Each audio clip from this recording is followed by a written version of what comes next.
that's the whole goal of this panel, is to literally bring the folks that are building all the amazing tools that we're working with that are literally deciding the future of the modern data stack, or whatever it's called these days, together and to kind of get their perspective. And so we're going to talk about journeys, we're going to talk about trends, hopefully we'll have some time for Q&A, and we'll just go at it. So I'm Scott, I'm founder of Brooklyn Data. We're a data and analytics consulting company that works with all of these cool tools that you're going to hear about. And then I will flip it to the panelists to kind of introduce themselves, their companies, and then we'll get into it. Leah, you want to start? Sure. Good to be here. Thanks for coming, everyone. I am the co-founder of Preql, which is a no-code metrics platform for business users, no-code metrics layer. So business users can actually manage their own business logic for reporting. And before that, started a consultancy called Data Culture, which is still in operation. Selena runs it, and not unlike what Brooklyn Data does, but there's room for everyone. And they're awesome. Data Culture is great. I'm George Fraser. I am co-founder and CEO of Fivetran. Fivetran is an automated data pipeline that gets all your data in one place. We have 501 as of last week connectors to everything from Salesforce to Postgres to SAP to Workday to Oracle to you name it. And if there's one that's missing, we can even actually build it for you now in about a month is how long it's taking us to turn things around these days. Caitlin? I'm Caitlin. I'm the CTO and co-founder of Hex, which is a collaborative data science and analytics platform. Before that, I led data at a small transit startup, which was really interesting. And then before that, I spent many years building data products at Palantir. My analysts all love Hex. They love sending me Hex notebooks. I've never met anybody that doesn't like Hex. Like, everyone is like, loves Hex. It's one of the things that we're proudest of. Well, keep doing it. Well, speaking of which, like, let's just dig into why does one start a company? And I think Leah, Preql has launched the most recent out of the three of you. Yeah. You know, what made you decide to be a founder? What made you decide to start Preql? What made you decide to start this journey? Yeah, so my co-founder and I were building Data Culture together, and we had a very sensible, profitable, bootstrapped data consultancy, which is a great business, and then we decided to just complicate our lives a little bit. The real answer is I've been, a data practitioner for a while, and then in the consulting work that we were doing essentially a lot of modern data stack implementation. So a lot of Snowflake, Fivetran, dbt, Looker, whatever BI tool, and it was a really great business, and we were building these data platforms for businesses that often didn't have their own internal data teams or didn't have the internal resources. And there was just a moment that felt very unsatisfying as a data person, which is we would do all of this implementation work at Snowflake and Fivetran. Luckily, you can spin up in a day. But we would implement dbt and go back and forth with the business about metric definitions and business logic and all these things that are quite challenging human problems. And that would take 6 months. And then at the end of that, you hand back a dbt repo to a business team that can't maintain it, can't really build off of it, and there was something unsatisfying about that work. Satisfying from the consulting perspective because they keep you around and all that, but it just got to this point where I was like, is this really the best recommendation that I have for a business, given my familiarity with the tools in the space? And I just couldn't quite get there, and decided to maybe try to build something that would change the ecosystem a little bit, that I thought solved for a hard problem that had been missed. Caitlin, George, does that journey resonate? What was your kind of founder stories like? It was a long time ago for me. So this would have been 2012. Yeah, end of 2012 was when we quit our jobs and started Fivetran, Taylor and I. We started with a somewhat different idea. I mean, I think the real underlying reason was more ambition in my case, which is not a good reason to start a company. That usually does not actually work out. Like having a problem that you're focused on, I think it's working so far in our particular case, but that's the truth, and it's probably not a great reason to emulate. It's a good, everyone. I feel like everyone has a very, very personal reason. I guess, Caitlin, what was your reason for starting Hex? Yeah, I was sort of the opposite. I never really set out to start a company. In fact, it almost seemed like actively a bad idea to me. And I went to Stanford where everybody was like coming out of school starting companies. But when Barry was having this problem with the data scientists at his prior company where they were doing all this great work in Jupyter notebooks and it was completely inaccessible to the rest of the organization. And so he came to me and he's like, I think this is a problem. And the first thing I did is I went and tried to run one of Barry's Jupyter notebooks that he had as a side project. And 6 hours later, I agreed that this was actually a real problem.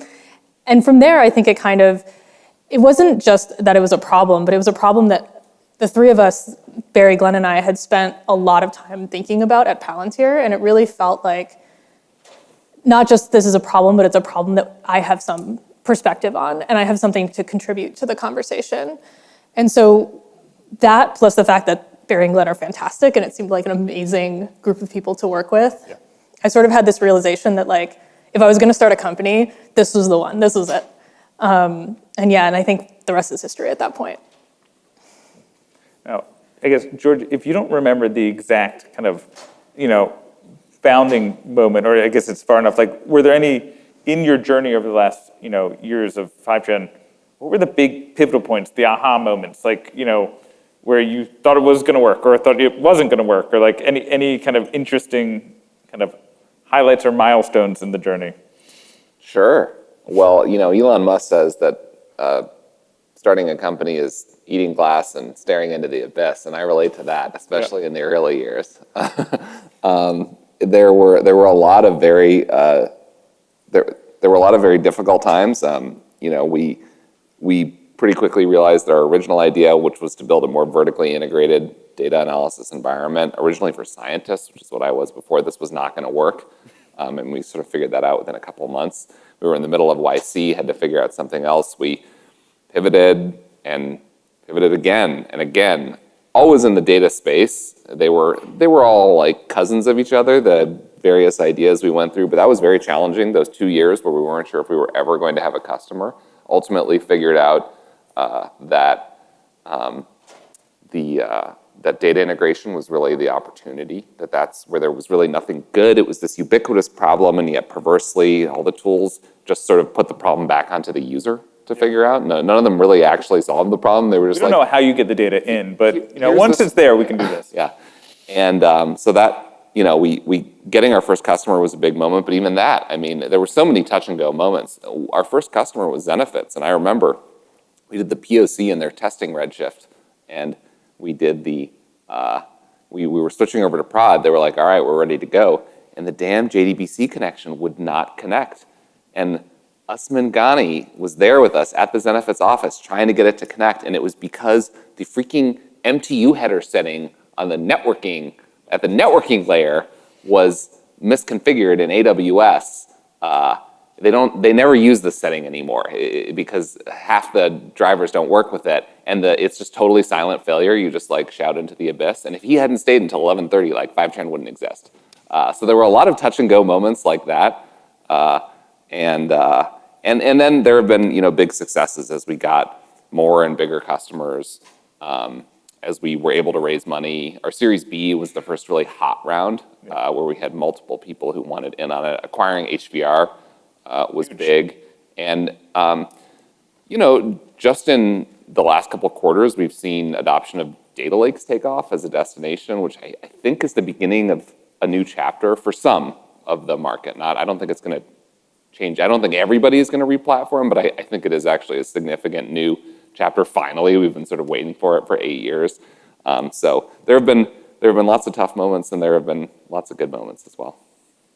Caitlin, any stories or thoughts from the journey so far on the Hex? Yeah, I think one that really stands out, because when Barry realized this, I got a call from him, and he was literally like, we have to pivot the company. But actually, it turns out it wasn't really a pivot. It was more just like a deeper understanding of what we were trying to do. When we set out, we saw this really interesting thing. We were basically pitching building, sharing, both in the terms of building an app, but also just everything that exists around sharing, permissions, all of that, in combination with Jupyter Notebooks is essentially was the original pitch. And we saw about like a 50-50 split between people who were like, where's this been all my career? Why didn't I have this in grad school? This is incredible. Can I have this now? And people who are like, I don't know, maybe I would use that. And it took us a while, and that was like, it took us a while to kind of understand what was going on there. And the big moment that sort of crystallized this, made this clear for us, was when one of our early customers, we were pitching to them, and they're like, you know what, this is a really great product, but most of the people on our data team who'd be using this are actually SQL users, not Python users. And we had a moment of like, wait a second, what is the actual problem we're solving here, and who has it? And that moment was basically when we realized that the people that we were targeting were people who were more on the data science and data analytics side, as opposed to people who were using notebooks for, say, engineering, machine learning, those types of things. And those were the people who had these really deep collaborative problems in their workflows. Like fundamentally, all of their work was collaborating with other people. And that light bulb moment, I think, also led us to really more understand something that we believe very strongly today, which is that a notebook is not a category. That's like saying a text editor is a category, but like VS Code and Microsoft Word do totally different things. And really having that sense of, this is why we are taking this interface, which is a notebook interface, but this is the problem that we are trying to solve for it, and this is the persona that we have, has led us to make a bunch of decisions that you might not have made if you were just being a hosted notebook in the cloud. And that over time, I think one of the most impactful ones that we made early on was this really fluid workflow between SQL and Python, which in retrospect may seem obvious, but no one had really done it at the time. So I think that was really, really critical in us moving from exploration to really sort of early product market fit. That is such a funny example, because you have all of Fivetran's analysts for all the reasons you just have cited, but the one person at Fivetran who does some amount of data analysis who you don't have is me. Because I just like using the VS Code notebook, because I'm more of like a software engineer by background. You got everybody else. You got nothing to worry about, but it's very funny. I have experienced exactly this thing. Well, a really related insight that we had, and this one I think we sort of intuited early on when we were building Hex, is that data analysts are not software engineers. They want different things out of their tools. And so you have to be able to discern between things where they actually want to be in all the nuts and bolts of what's going on in writing the code, and things where they don't. And targeting that persona leads you to make different decisions than if you were to go to the full on the software engineering side, where most software engineers, they actually want to see all of the guts of everything that they're doing, and they want to tinker with it, and they want to make it do exactly the thing that they want. Describing George, by the way. And a lot of people who use Jupyter are like that. But there's actually a really broad persona that we target today that has never seen a notebook in their entire life. I mean, I guess, does that resonate from the Preql side? I mean, I feel like they're speaking your language. Yeah. We're in this roller coaster every day. We're a seed stage company, so product market fit is the focus. Every sales cycle seems like the most important thing. Every product feature that you decide to build, it just feels like everything's super high stakes. I guess one learning from that process, especially on the product market fit side, I sort of came from this world of building data stacks, helping folks early on in their data journey sort of consolidate their stack and set them up for growth. And one lesson with Preql was that it's very hard to make a sale based on future pain that you're helping someone avoid. If you haven't just been in the pain for years and like quantified it on some level, and you're not like itching for a solution, it's hard to say like, no, trust me, if you don't go with this, it would have been like that. So we had a moment where we realized if we went up market a bit to people who'd been living in this pain for a long time, they know that just migrating BI platforms isn't the answer to their problems. It will only create more ones. It's much more intuitive. But these are all the things that everyone tells you that's hard to really internalize until you're the one out in the field in the sales process. You can, have the exact same pitch for two different buyers, and one of them is jumping up and down, and if you're just talking to the right person, it's not going to land. I think we probably should have started selling earlier. That's one sort of tangible thing. I think I'm a bit of a perfectionist on the product side, and we would still be working on our fundraising deck if I were in charge, because that's sort of my approach.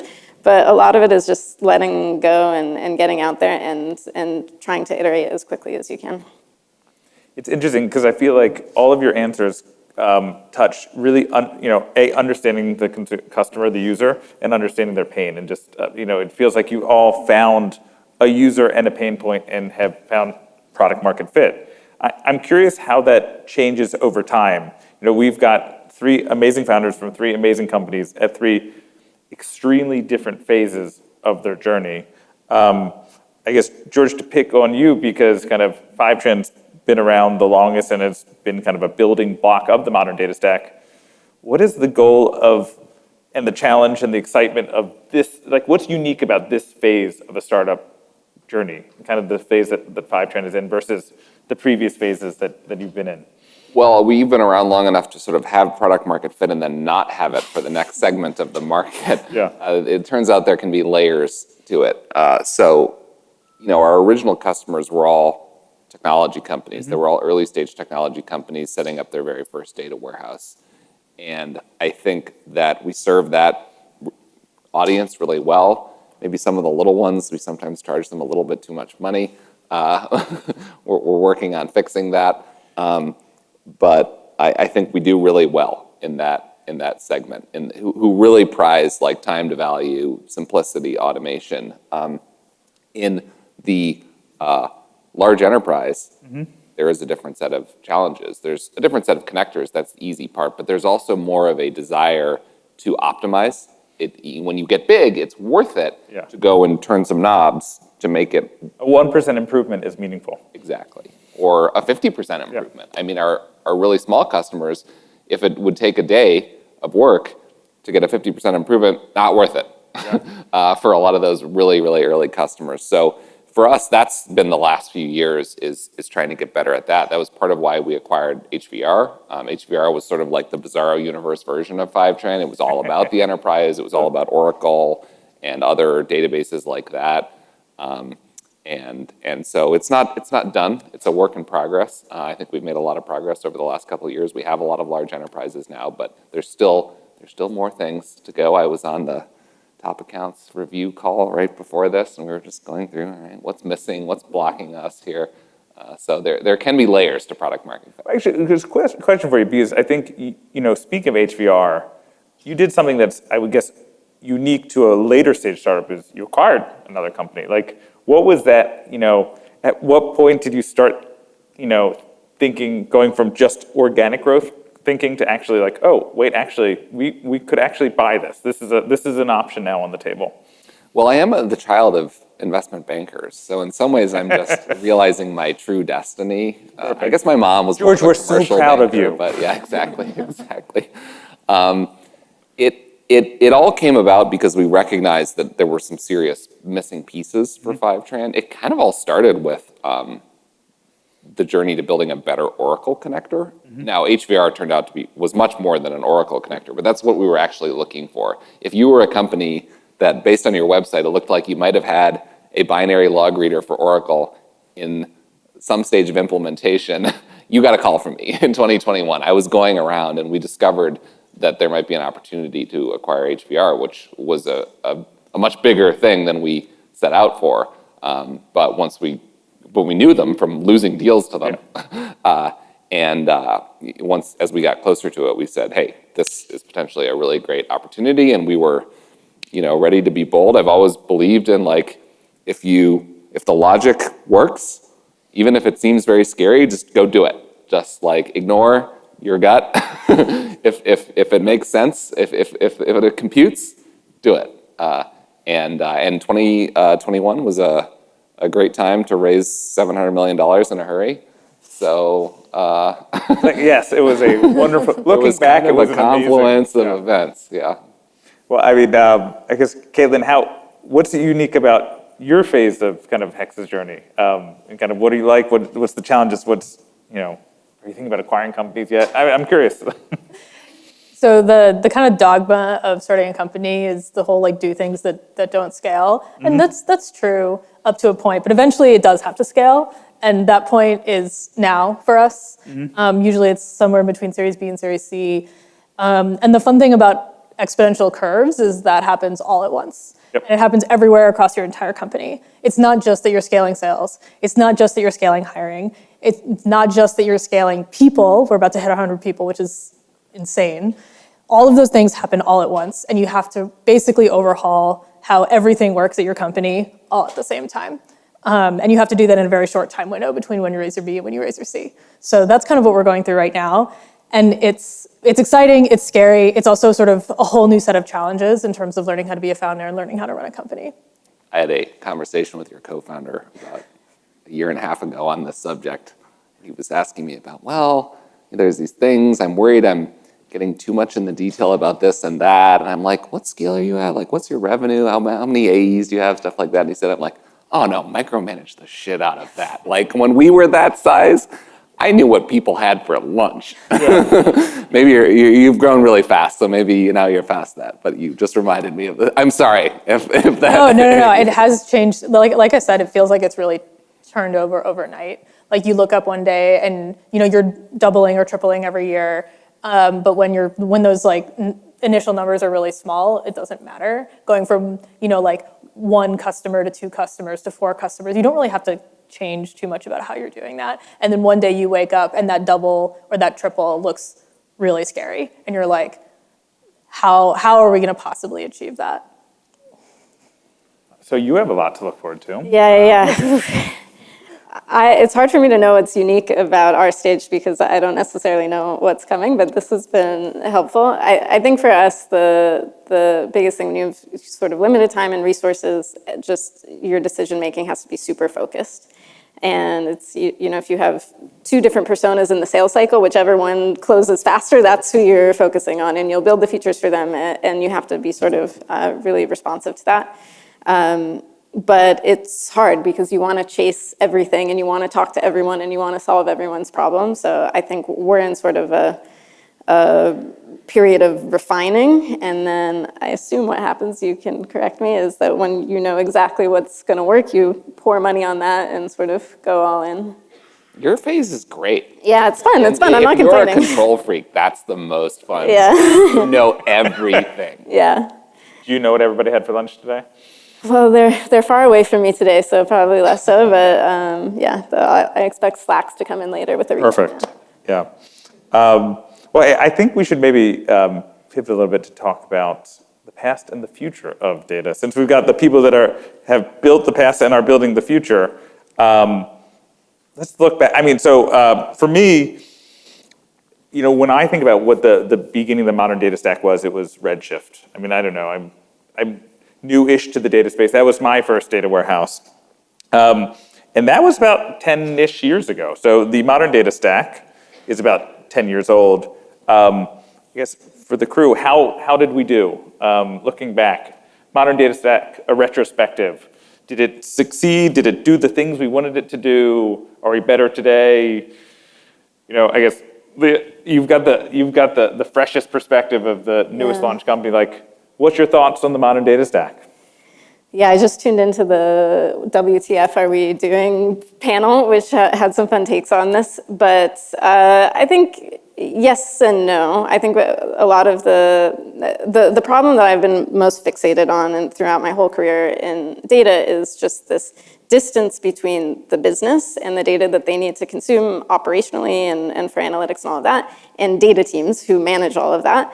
And it's very hard to build bridges between them. It's very hard to make sure data people are working on the right things that serve the business. And in some ways, all of this technology has really helped. And in some ways, that gap is as wide as it's ever been. Yeah. We sort of intentionally don't sell into data teams, which my favorite people to hang out with, my least favorite people to sell to, I would say. Tough. Yeah, you in particular. I know. And when you speak to business users, they're like, no, we don't have any data team. No one's doing, like, we just, download things and do things our own way. And then you later get routed to someone and, they've got the whole setup. They've got Airflow and dbt and observability. And so I think there's still been a bit of an overinvestment in tooling for tooling's sake. And now data teams are in this weird place where they have to think about true business value and where they can serve the business. And I don't think that's a bad thing, but it's a little bit of a reset. And I think a lot of the technology will help us move closer to supporting the business, not just building stuff. Yes.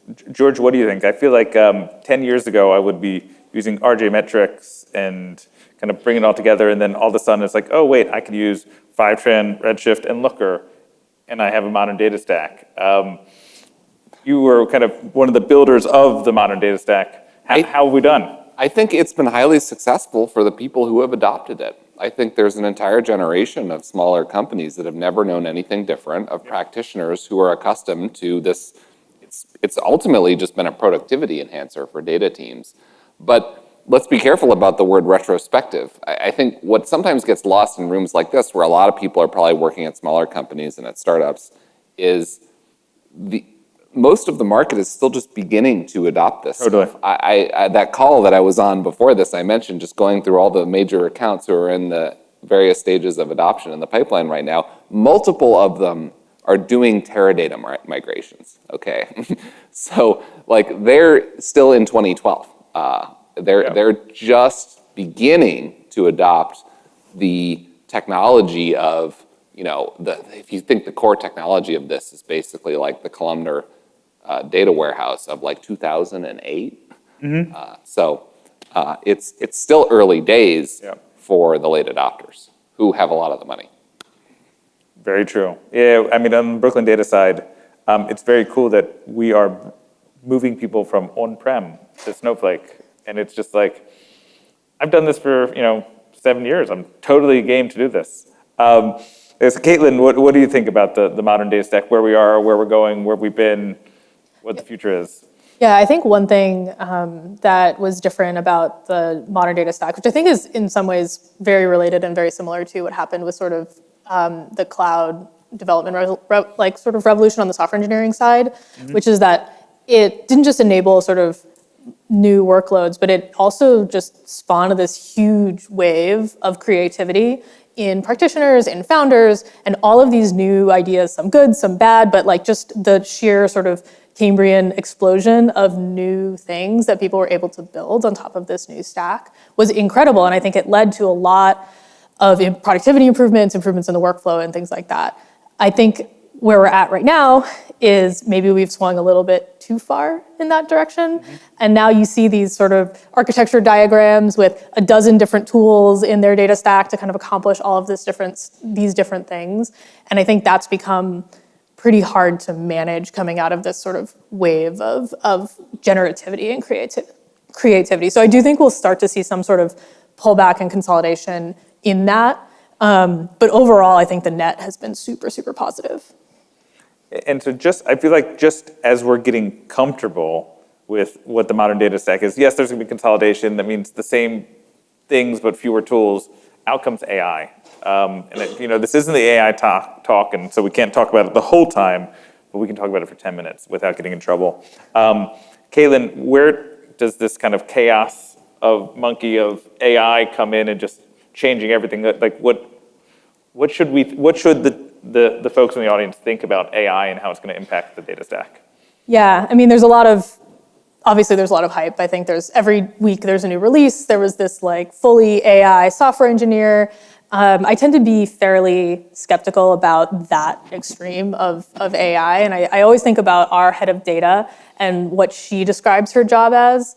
And her job, as she describes it, is not to answer my questions. It's to understand the question that I'm really trying to ask and the goal that I actually have and translate that into a question that can then be answered. And I do think AI in data is going to get much, much better at helping answer specifically formulated questions. But that's not going to make the other set of skills go away. In fact, it's probably going to make them more valuable because it's not like businesses are walking around today being like, oh yes, we had 100 questions and data questions in the business last month, and therefore we hired 5 analysts and we are happy. Like the demand for answering questions with data is virtually unlimited in businesses, and the value that can provide is virtually unlimited. And so by accelerating the ability for data practitioners and to answer those questions and to have impact on the business, the other skill sets around making sure that those are the right questions to ask and that the business is making the right decisions based on those answers is going to become that much more valuable over time. What does everybody else think about AI? We need more perspectives. George, Leah, go for it. I can, who knows what will happen, but I can tell you what I hope will happen on one specific piece of it. And I think, I don't want to do a hot take on BI section of this, but I do think data access and data retrieval has not necessarily served consumers of data, and BI has sort of been the de facto data access layer. So you're building dashboards just so people can download the things that they need and do whatever they want with it. I'm hoping that AI, because it can solve for some of those retrieval and consumption and sort of getting quick response to business questions, it can help us sort of reframe how we think about data access. That said, obviously, in order for any of that to happen, the foundational work becomes that much more critical. Having integrity in your data models and your metric definitions, and having all of your business logic sort of encoded in a central place, data quality, all of that becomes really critical. But I think there's a lot of exciting possibilities in terms of being able to meet people where they are and answer questions at the moment they're making decisions, instead of having this sort of lagging retrospective reporting paradigm that we're in.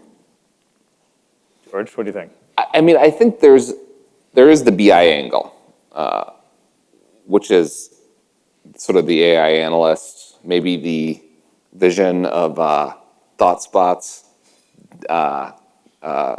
preview marketing video from 10 years ago will finally actually be realized, maybe by ThoughtSpot, maybe by someone else. Yeah.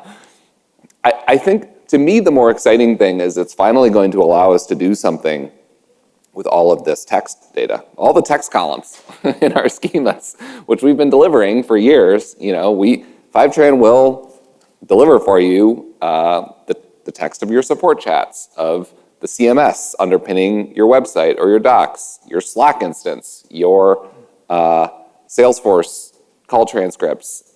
We have connectors to all these systems. We've been delivering this data for years, but text is inherently hard to, there's a lot of valuable information in there. Yeah. A lot of the questions that people actually have in a business every day are not questions about metrics, but they're questions about how do I do a thing?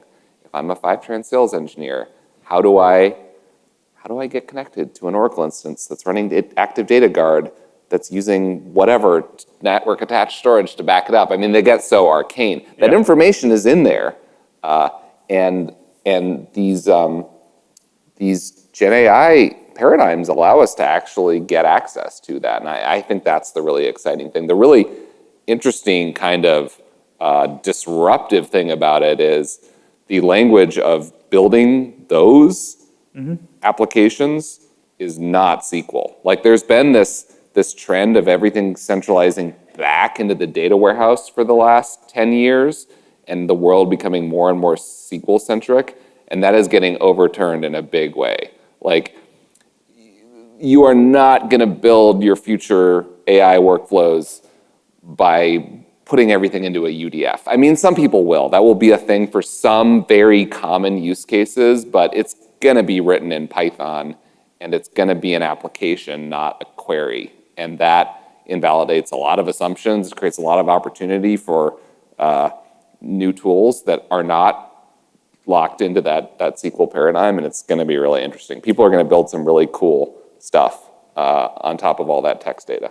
I feel like the next 10 years of the modern data stack, or whatever it ends up being called, is going to be very interesting, just like the last 10. One last topic I want to chat about is data lakes. George, you mentioned it earlier, and we've seen it on the Brooklyn data side as well. There definitely seems to be a resurgence or kind of a growth within the data lake space. I'd love to hear kind of your thoughts on there. It's really interesting. I mean, data lakes, I feel like, are a thing people have been talking about for 10 years. People have had sort of data lake envy for a long time. It was sort of like what the cool engineers at Google and Spotify were doing. I even wrote a blog post at one point sort of making fun of this with a picture of Mugatu saying data lakes are so hot right now. Yeah, I remember that one. And they are finally getting mainstream because Snowflake is building a client. has built a client. It's still in beta.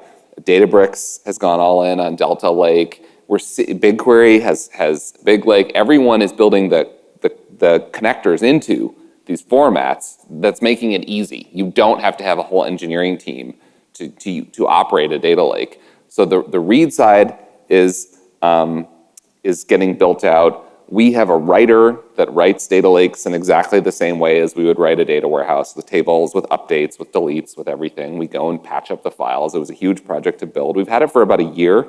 And just in the last 6 months, we've been just getting 100% quarter over quarter growth so that's 100% quarterly of data lakes as a destination. And it's multiple millions of dollars now. So I see it, and internally, it's like it is taking off. It is finally going mainstream, where companies that are not, big tech are actually implementing data lakes for either cost reasons, because they have huge data sets and the cost of storage and ingest is meaningful and those savings are significant, or for sort of internal politics reasons. Maybe politics is the wrong word, but they have a lot of different platforms. They have Snowflake, they have Databricks, they have this, they have that, and they want to have something that's shared and common to all of them, and that's the other reason I see people adopting them.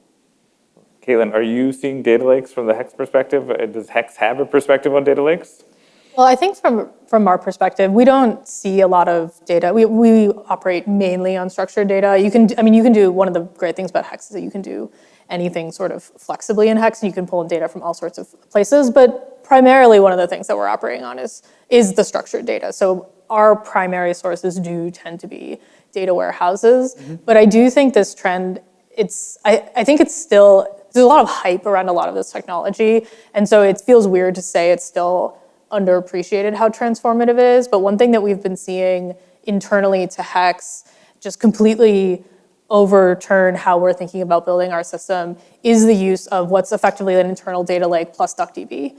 And I think that's been an area where there's just the number of technical assumptions that we'd made about how you have to store and query data have just been completely changed overnight. And we're seeing some really, really cool capabilities come out of that, and out of that ability to use this kind of query and transformation technology that's not just predicated on having a massive cloud-hosted data warehouse, which in some ways is architecturally very similar to what came before it, which is you have these massive Spark jobs and then you move to a data warehouse, but DuckDB sort of running all in memory and sort of on demand. I watched a pretty cool talk earlier about how people had instrumented sort of serverless DuckDB to do all of these transformations much more cheaply at much higher scale than just putting everything in the data warehouse. And we're also seeing that internally in terms of how we are building and architecting Hex.